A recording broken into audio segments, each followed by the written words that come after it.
Hello friends, कसे आहात सर्व? खूप दिवसानंतर आपण भेटतो आहोत. Welcome to my YouTube channel. आज JMFC प्रिलिमिनरी एक्झामिनेशन 2021चा निकाल लागला आणि त्याचा जो कट ऑफ आहे तो कट ऑफ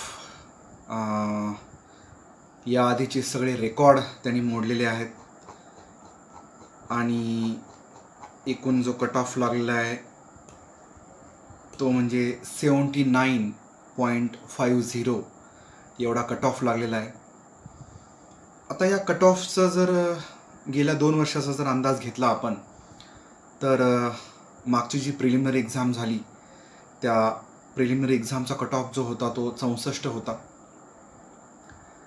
त्याआधी जी झाली त्याचा जो कट ऑफ होता तो 31 होता. आता यावेळेस झालं काय की पेपर खूपच आधीच्या तुलनेमध्ये सोपा होता. साहजिकच खूप विद्यार्थी तयारी करणारे होते आणि पेपर इझी असल्यामुळे तो सगळ्यांनाच ओव्हरऑल सोपा वाटला, सोपा गेला. सगळ्यांनी तो चांगला सोडवल्यामुळं हा एवढा हाय कट ऑफ या ठिकाणी लागलेला आहे. आणि या प्रिलिमिनरीच्या रिझल्टसोबतच मुख्य परीक्षेचं नोटिफिकेशन देखील या ठिकाणी महाराष्ट्र पब्लिक सर्व्हिस कमिशनतर्फे आज जाहीर करण्यात आलेला आहे. म्हणजेच प्रिलिमिनरी एक्झामचा देखील फॉर्म भरायचा आहे. आजचा जो निकाल आहे यामध्ये एकूण महाराष्ट्रामध्ये जे 3 सेंटर आहेत, औरंगाबाद असेल, मुंबई आणि नागपूर, या तिन्ही सेंटरचे मिळून एकूण 634 विद्यार्थी आहेत. म्हणजेच एकास 10 प्रमाणात विद्यार्थी त्यांनी मुख्य परीक्षेला घेतलेले आहेत. ऑलरेडी त्यांनी त्यांच्या ज्या नोटिफिकेशन होतं त्यामध्ये सांगितलं होतं की एकास 10 प्रमाणामध्ये पास होतील एवढे कॅन्डिडेट्स आम्ही मुख्य परीक्षेसाठी बोलू म्हणून. त्याचप्रमाणे 63 जागा असल्यामुळं 634 जे उमेदवार आहेत ते त्यांनी मुख्य परीक्षेसाठी निवडलेले आहेत.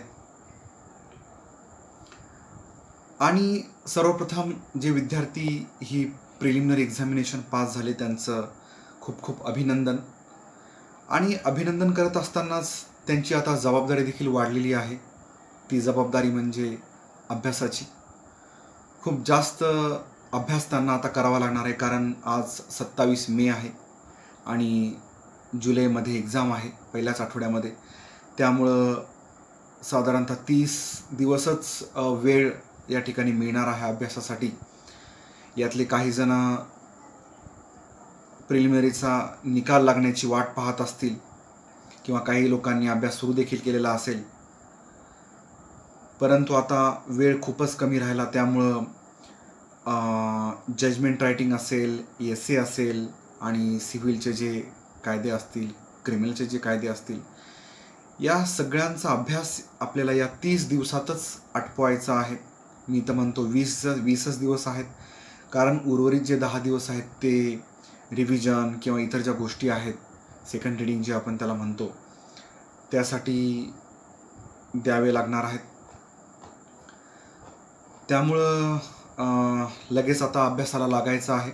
जे विद्यार्थी प्रिलिमिनरी पास झालेत त्यांनी, ज्यांचं प्रिलिमिनरी एक्झामिनेशनमध्ये या 79पेक्षाही कमी स्कोर आला, म्हणजे जे हे प्रिलिमिनरी एक्झाम क्लिअर करू शकले नाहीत, त्यांनी कुठल्याही प्रकारचं नाराज न होता, डिसअपॉइंट न होता अपकमिंग जी प्रिलिमिनरी एक्झामिनेशन आहे त्याचा अभ्यास करायचा आहे.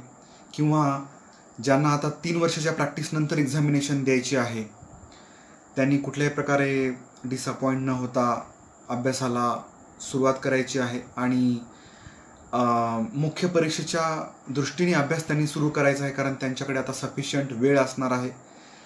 आणि 3 वर्षानंतर जेव्हा ते एलिजिबल होतील त्यावेळेला निश्चितच त्यांना आता हे जे नोट्स बनवलं किंवा अभ्यास केला त्याचा नक्कीच फायदा होणार आहे. तर आता हे झालं प्रिलिमिनरी एक्झामिनेशनच्या निकालाबद्दलचं डिस्कशन. आता आपण बघूयात की नेमकी ही जाहिरात काय आहे नोटिफिकेशन जे आपण म्हणतो मुख्य परीक्षेचं, तर दिवाणी न्यायाधीश कनिष्ठ स्तर व न्याय दंडाधिकारी प्रथम वर्ग मुख्य परीक्षा 2021 दिनांक 2 जुलै 2022 रोजी ही परीक्षा औरंगाबाद, मुंबई आणि नागपूर या 3 ठिकाणी होणार आहे. एकूण जागा आहेत 63. आणि ही जी मुख्य परीक्षा, याचे जे 2 पेपर आहेत, ऑलरेडी आपण आधीच्या व्हिडिओमध्ये डिटेलमध्ये या बाबी सगळ्या डिस्कस केलेल्या आहेत की किती पेपर, किती विषय वगैरे वगैरे. तर 2 पेपर होतात, एकाच दिवशी होतात. साधारणतः 11 ते 2 आणि पुढे 3 ते 6 किंवा 10 ते 1 आणि पुढं 3 ते 6 अशा पद्धतीने ही एक्झाम कंडक्ट केली जाते. पण एकाच दिवशी दोन्ही पेपर होतात. त्यामुळं एक गोष्ट या ठिकाणी लक्षात ठेवणं गरजेचं आहे की लिखाण काम जे आहे ते 6 तास या ठिकाणी करायचं आहे. 45 पानाची उत्तरपत्रिका असते. तर 45-90 पेजेसपर्यंत एका दिवसात तुम्हाला लिहावं लागतं. इतपत तुमची स्पीड, इतपत तुमचं नॉलेज असणं या ठिकाणी आवश्यक आहे. तर याच्यामध्ये जे इलिजिबिलिटी क्रायटेरिया आहे तो सेम आहे जो प्रिलिमिनरी एक्झामिनेशनला होता. 23 डिसेंबर 2021 रोजी त्यांना हे सगळ्या गोष्टी, एज्युकेशन क्वालिफिकेशन जे आहे, LLM असेल, LLB असेल, ते सगळं 23 डिसेंबर या दिवशीचंच काउंट होणार आहे. म्हणजेच प्रिलिमिनरीचं जे नोटिफिकेशन आलं त्या दिवशीचंच. त्यामुळं तुमचं जे प्रोफाईल आता तुम्हाला अपडेट जास्त करायची आवश्यकता नाही आहे. आता अपडेट करायचं जे पार्ट आहे प्रोफाईलमध्ये, तो म्हणजे तुम्हाला या ठिकाणी विहित कागदपत्रे आणि प्रमाणपत्रे अपलोड करावयाची आहेत. म्हणजेच इतके दिवस काय व्हायचं, म्हणजे गेली मेन्स जर सोडली तर त्याआधी काय व्हायचं की जे विद्यार्थी इंटरव्ह्यूला पात्र ठरलेत त्यांनाच ओरिजिनल डॉक्युमेंट्स मुंबईला महाराष्ट्र पब्लिक सर्व्हिस कमिशनच्या ऑफिसला घेऊन बोलवलं जायचं. परंतु गेल्या मुख्य परीक्षेपासून हे जे सगळे डॉक्युमेंट्स आहेत जे आवश्यक आहेत ते अपलोड करणं आवश्यक आहे या ठिकाणी. तर ते कुठले कुठले डॉक्युमेंट्स आहेत, त्याची काय साईज असायला पाहिजे, ते कुठे अवेलेबल होतील, कोणता फॉर्मॅट असेल, कुठल्या फॉर्मॅटमध्ये ते डॉक्युमेंट्स असायला पाहिजे, या सगळ्या गोष्टी मी आज या ठिकाणी आपल्यासोबत डिस्कस करणार आहे. तर या नोटिफिकेशनमधला 11.2 जो पॅराग्राफ आहे, विहित कागदपत्रे आणि प्रमाणपत्रे अपलोड करणे. विविध दाव्यांच्या अनुषंगाने अपलोड करावयाची संबंधित कागदपत्रे प्रणालीद्वारे अर्ज सादर करताना प्रदर्शित होतील. त्यानुसार मुख्य परीक्षेकरिता अर्ज सादर करताना खालील कागदपत्रे किंवा प्रमाणपत्रे जी लागू आहेत, सगळ्यांना सगळीच प्रमाणपत्र लागू नाहीत, 11 एकूण डॉक्युमेंट्स किंवा सर्टिफिकेटची लिस्ट दिलेली आहे. परंतु एखाद्याला कॅटेगरीचं बेनिफिट ॲप्लिकेबल नसेल तर त्याला ते अपलोड करायची गरज नाही आहे. तर प्रत्येकाने केअरफुली या गोष्टी इन्स्ट्रक्शन्स या नोटिफिकेशनमधल्या वाचायच्या आहेत. फॉर्मॅट जो आहे तो त्या फॉर्मॅटमध्येच ते डॉक्युमेंट्स आपलं असलं पाहिजे. त्याची जी साईज आहे ती इथं या ठिकाणी जी दिली आहे तीच असली पाहिजे. तर पहिलं जे डॉक्युमेंट आहे, अर्जातील नावाचा पुरावा, SSC अथवा तत्सम शैक्षणिक अर्हता. आता या अर्जातील नावाचा पुरावा म्हणून तुम्हाला तुमच्या 10वीची जी सनद आहे ती सनद जी आहे ती स्कॅन करावी लागणार आहे. त्याची PDF त्याला कन्वर्ट करावं लागणार आहे आणि PDF कन्वर्ट झाल्याच्या नंतर तिची साईज आहे ती 50 KB पेक्षा कमी नसावी आणि 500 KB पेक्षा ती जास्त नसावी. अशा पद्धतीने ती स्कॅन डॉक्युमेंट तुम्हाला तयार करायचं आहे किंवा तुमच्यासोबत ठेवायचं आहे. पहिलं डॉक्युमेंट 10वीची सनद, 10वीचं पासिंग सर्टिफिकेट त्याला आपण म्हणतो, हे अर्जातील नावाचा पुरावा म्हणून. वयाचा पुरावा म्हणून त्यांनी वेगवेगळे डॉक्युमेंट्स या ठिकाणी दिलेले आहेत. तर 10वीचं जे तुमचं पासिंग सर्टिफिकेट आहे त्यावर तुमची डेट ऑफ बर्थ येते, ती देखील या ठिकाणी वयाचा पुरावा म्हणून चालेल. आता इतर कुठले डॉक्युमेंट्स आहेत ते तुम्हाला याच MPSCच्या वेबसाईटवर उमेदवारांना सर्वसाधारण सूचना यामध्ये तुम्हाला ते वाचायला मिळतील, किंवा त्याच्याबद्दल जी माहिती आहे ती उमेदवारांना सर्वसाधारण सूचना त्याची PDF तुम्ही डाउनलोड करा, किंवा तुम्ही जर माझा टेलिग्राम ग्रुप आहे ADVNITINDEOSARKAR असा माझ्या टेलिग्राम ग्रुपचं नाव आहे, तो जर जॉईन केला तर त्यामध्ये मी शेअर करणार आहे. तर हे नोटिफिकेशन प्लस उमेदवारांना सर्वसाधारण सूचना, ज्या सगळ्या MPSCच्या एक्झामिनेशनसाठी जे उमेदवार परीक्षा देण्यासाठी तयारी करतात त्या सगळ्यांसाठी उमेदवारांना सर्वसाधारण सूचना नावाचं एक सेपरेट PDF त्यांनी प्रिपेअर केलेली आहे. त्यामध्ये सगळ्या इन्स्ट्रक्शन त्यांनी दिलेले आहेत. तर ते देखील तुम्हाला यासोबतच ते देखील वाचायचं आहे. ॲडिशनल माहिती त्यामध्ये देखील दिलेली आहे. तर पहिले डॉक्युमेंट आपण बघितलं की अर्जातील नावाचा पुरावा म्हणजे 10वीची सनद, SSC सनद, PDF file 50 KB minimum, maximum 500 KB.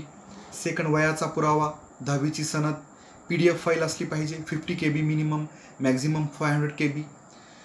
शैक्षणिक अर्हता इत्यादीचा पुरावा. आता शैक्षणिक अर्हता इत्यादीचा पुरावा म्हणून आपल्याला काय अपलोड करायचं आहे, तर याच्यामध्ये डिफरंट जर डॉक्युमेंट्स आहेत. तर मागच्या वर्षी ज्या वेळेला मुख्य परीक्षा झाली त्यावेळेला MPSCनी एक नोटिफिकेशन जाहीर केलेलं होतं की डॉक्युमेंट्स नेमके कुठले कुठले आणि कशा पद्धतीने ते असायला पाहिजे. तर यामध्ये शैक्षणिक अर्हता इत्यादीचा पुरावा म्हणून तुम्हाला तुमचं जे BSL ज्यांचा 5 इयर कोर्स झाला आहे, BSL 3rd इयरचा तुमचा जो मार्क्स मेमो आहे प्लस डिग्री, फायनल इयरचा मार्क्स मेमो प्लस डिग्री, आणि LLM जे झालेलं आहे तुमचं त्या LLMचा marks memo plus degree certificate, हे डॉक्युमेंट्स तुम्हाला एकाच PDF मध्ये बसतील अशा पद्धतीने स्कॅन करून ते अपलोड करायचे आहे. म्हणजे मार्क्स मेमो आणि डिग्री दोन्ही आवश्यक आहे. त्यानंतर 5वं डॉक्युमेंट आहे अद्ययावत नॉन क्रिमिलेअर प्रमाणपत्र, अपडेटेड नॉन क्रिमिलेअर सर्टिफिकेट. 6वं सामाजिकदृष्ट्या मागासवर्गीय सवलतीचा दावा असल्यास अधिवास प्रमाणपत्र.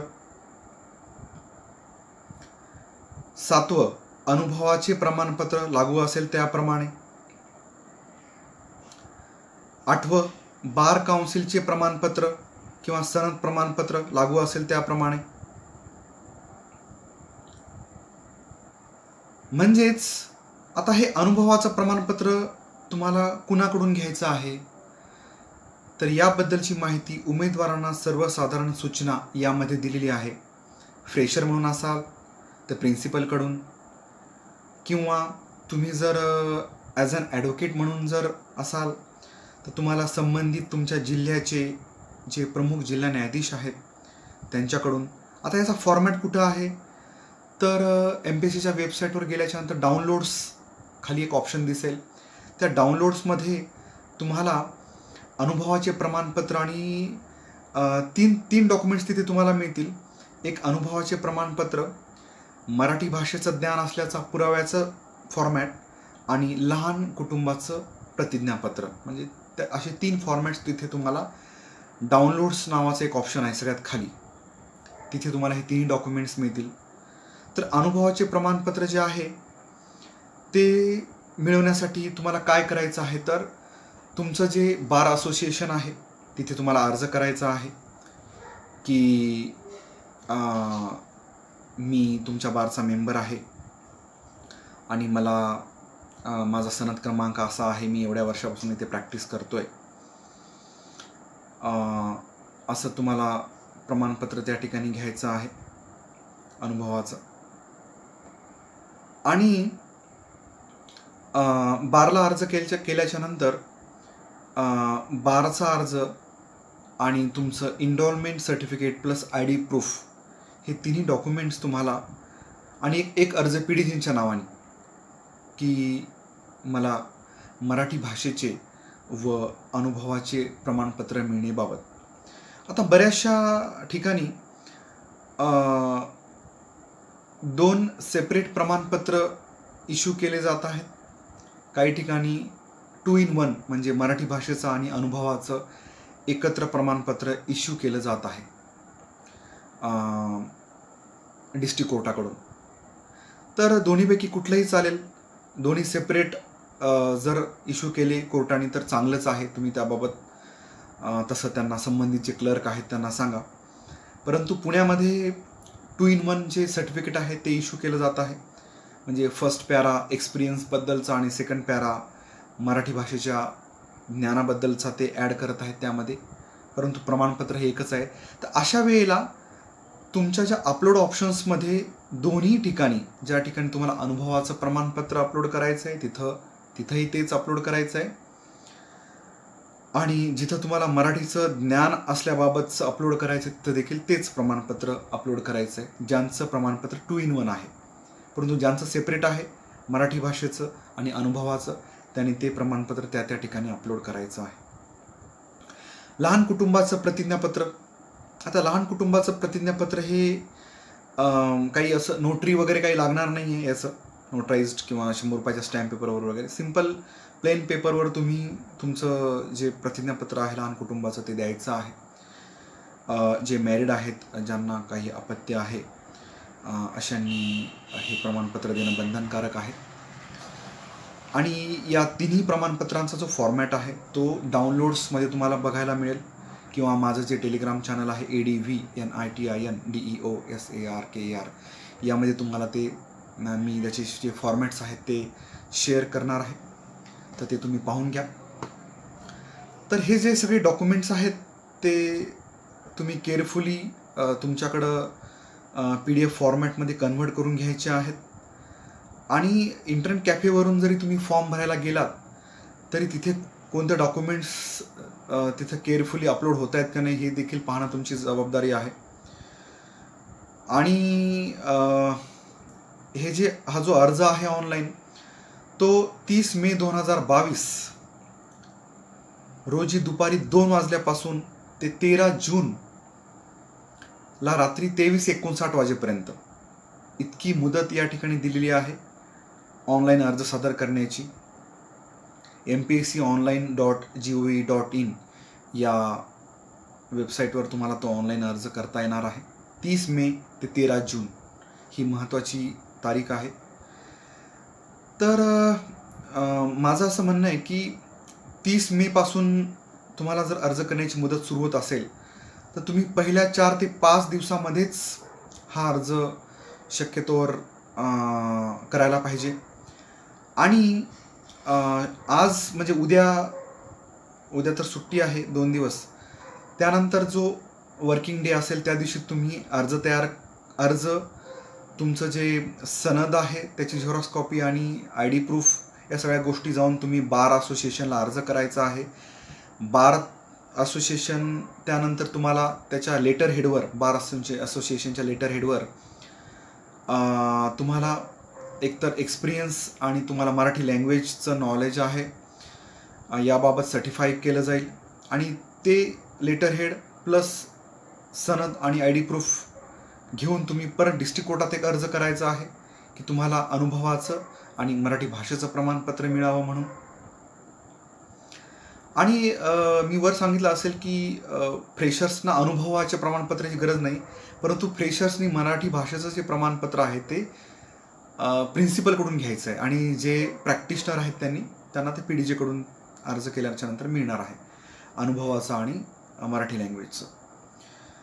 तर जिल्हा केंद्राची निवड केअरफुली करायची आहे. तर साधारणतः औरंगाबाद निवडले तर बरं पडतं कारण मुंबई थोडंसं काही जे विद्यार्थी ग्रामीण भागातून जाणार आहेत ते थोडे कन्फ्यूज होऊ शकतात मुंबईमध्ये. परंतु असं काही हार्ड अँड फास्ट रूल नाही आहे. ज्याला जे सेंटर सोयीचं वाटतं, नागपूर असेल, औरंगाबाद असेल, मुंबई असेल, परंतु मोस्टली विद्यार्थी औरंगाबाद घेतात. सफिशियंटली तिथं अकोमोडेशन अवेलेबल होतं, ऑटोची सुविधा फास्ट अवेलेबल होते, त्यामुळं बरेचसे विद्यार्थी औरंगाबाद केंद्र निवडतात. आणि हा फॉर्म भरत असतानाच तुम्हाला जिल्हा केंद्र या ठिकाणी निवडायचं आहे. तर ओपन कॅटेगरीसाठी एकूण 544 रुपये फीस आहे आणि कॅटेगरीसाठी म्हणजे मागासवर्गीय प्रवर्गासाठी 344 रुपये फीस आहे. तर ह्या सगळ्या इन्स्ट्रक्शन्स तुम्ही केअरफुली वाचायच्या आहेत, पेमेंट करायचं आहे. आणि प्रिलिमिनरी एक्झामिनेशनचा फॉर्म भरत असताना बऱ्याच विद्यार्थ्यांना अडचणी आल्या, वेबसाईट स्लो होणं किंवा बऱ्याचशा वेळेला मुदत वाढ देखील देण्यात आली हा फॉर्म भरण्यासाठी. या सगळ्या गोष्टी होऊ नये यासाठी तुम्ही पहिल्या 5 ते 7 दिवसातच हा फॉर्म भरणं अपेक्षित आहे. परंतु हा फॉर्म भरण्याच्या आधी कुठलीही गडबड करायची नाही. सगळे डॉक्युमेंट्स तुमच्याकडे आहेत का, सगळे सर्टिफिकेट्स योग्य त्या फॉर्मॅटमध्ये तुमच्याकडे आहेत का हे तुम्ही पाहायचं आहे. आणि सर्वप्रथम तुम्हाला आता बारला अर्ज करून प्लस पीडिजनकडून हे जे सर्टिफिकेट आहे लँग्वेज आणि एक्सपिरियन्सचं ते देखील हस्तगत करायचं आहे. त्यामुळं वेळ तसा तुमच्याकडे कमी आहे आणि खूप सारा वेळ डॉक्युमेंट्स कलेक्ट करण्यातही घालू नका, कारण मागच्या वेळेस देखील 30च दिवस त्यांनी मेन्स एक्झामिनेशनसाठी दिले होते सप्टेंबरमध्ये जी एक्झाम झाली, आणि याही वेळेस त्यांनी 30च दिवस दिलेले आहेत. त्यामुळं फार कमी वेळ आहे तसा, कारण तुमचे डॉक्युमेंट्स तुम्हाला कलेक्ट करण्यामध्येच काही दिवस तुमचे जाणार आहेत. त्यामुळं शक्यतोवर जेवढ्या वेगाने तुम्हाला या गोष्टी करता येतील तेवढ्या वेगाने करायच्या आहेत. आणि बाकी डिटेलमध्ये हे नोटिफिकेशन वाचा, कारण आपण आता न्यायाधीश पदाची एक्झाम देणार आहोत, तर वाचण्याची सवय असली पाहिजे. आणि त्यामुळं कुठल्याही आपल्या चुका होणार नाहीत, आपल्याला या प्रोसेसबद्दलही आपलं नॉलेज वाढेल. त्यामुळं आधी ही जाहिरात वाचून घ्या सगळी. आणि फॉर्म भरल्याच्या नंतर तयारीला लागायचं आहे.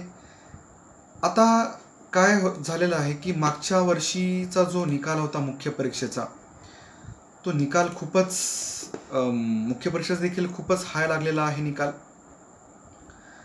आणि त्यामुळं 50% ईच पेपरला पासिंग जरी असली आणि कॅटेगरीसाठी 45 मार्काला पासिंग असली तरी 100, 105, 110 हे मार्क्स काही सफिशियंट होणार नाही आहेत. कारण वरचेवर जे आहे ते कट ऑफ जो आहे तो एकदम हाय लागत आहे. मागच्या वेळेसचा जो कट ऑफ होता तो अराऊंड 108 होता मुख्य परीक्षेचा. आणि स्टेट टॉपर जे आहे ती जी विद्यार्थिनी, ती कॅन्डिडेट आहे, तिला देखील हायेस्ट मार्क्स होते आत्तापर्यंतच्या मेन्स एक्झामचे म्हटलं तरी चालेल. त्यामुळं तुम्हाला प्रत्येक पेपरला 75 मार्क्स कसे स्कोर होतील हे या ठिकाणी पाहणं आवश्यक आहे, पाहणं गरजेचं आहे. आणि 75, 150 प्लस इंटरव्ह्यूला 20 जरी मार्क्स पडले तरी 170 मार्क्स तुम्हाला असतील आणि पहिल्या 63मध्ये तुम्ही याल. कारण नुसतं मेरिट लिस्टमध्ये येऊन पण फायदा नाही. कारण मागच्या वर्षी जे रिसेंटली जो निकाल लागला त्याचं जर आपण आयडिया घेतली तर मेरिट लिस्ट जी आहे ती 188 कॅन्डिडेटची मेरिट लिस्ट होती. परंतु पहिले 74 जे कॅन्डिडेट्स आहेत ते या ठिकाणी न्यायाधीश झाले. त्यामुळं आता देखील पहिले 63च जे कॅन्डिडेट असतील ते न्यायाधीश होतील. त्यामुळं मेरिट लिस्टमध्ये येऊनही फायदा नाही. पहिल्या 63मध्ये आपल्याला बसणं गरजेचं आहे. आणि पहिल्या 63मध्ये यायचं असेल तर आत्तापर्यंत असे 55, 60 असे मार्क्स मेन्सला पडले तरी सफिशियंट व्हायचं. परंतु गेल्या मेन्स एक्झामिनेशनपासून आता तो क्रायटेरिया बदललेला आहे. त्यामुळे तुम्हाला ईच पेपर अराऊंड 75 मार्क्स घेणं मस्ट आहे. तुमची टोटल जी आहे ती हायेस्ट ठेवणं आवश्यक आहे, जेणेकरून तुम्हाला मेरिट लिस्टमध्ये येऊन रिकमेंडेशनच्या लिस्टमध्ये तुम्हाला येता येईल, म्हणजे पहिल्या 63मध्ये तुम्हाला बसता येईल. तुम्हाला काही डाऊट्स असतील तर तुम्ही मला कमेंट सेक्शनमध्ये विचारू शकता. आणि माझा टेलिग्राम चॅनल जे आहे त्यावर मी हे जे फॉर्मॅट्स आहेत किंवा इतर महत्त्वाची माहिती आहे ती रेग्युलरली टाकत असतो. तर त्या टेलिग्राम चॅनलची जी लिंक आहे ती मी डिस्क्रिप्शनमध्ये दिलेली आहे. तुम्ही त्यावर क्लिक करून माझ्या टेलिग्राम चॅनलला जॉईन होऊ शकता. माझा हा व्हिडिओ तुम्हाला जर आवडला असेल तर लाईक करा, तुमच्या मित्रांना फॉरवर्ड करा, शेअर करा आणि रेग्युलरली असेच मी लीगल टॉपिकवर व्हिडिओ घेऊन येणार आहे. त्यामुळं माझ्या ह्या चॅनलला सबस्क्राईब करा, बेल आयकॉन दाबायला विसरू नका, जेणेकरून तुम्हाला नवीन व्हिडिओ मी ज्यावेळेस अपलोड करेल त्यावेळेला तुम्हाला त्याचं नोटिफिकेशन मिळेल. सगळ्यांना मुख्य परीक्षेसाठी खूप खूप हार्दिक शुभेच्छा आणि आपली आणि आपल्या कुटुंबियांची काळजी घ्या. Thank you very much.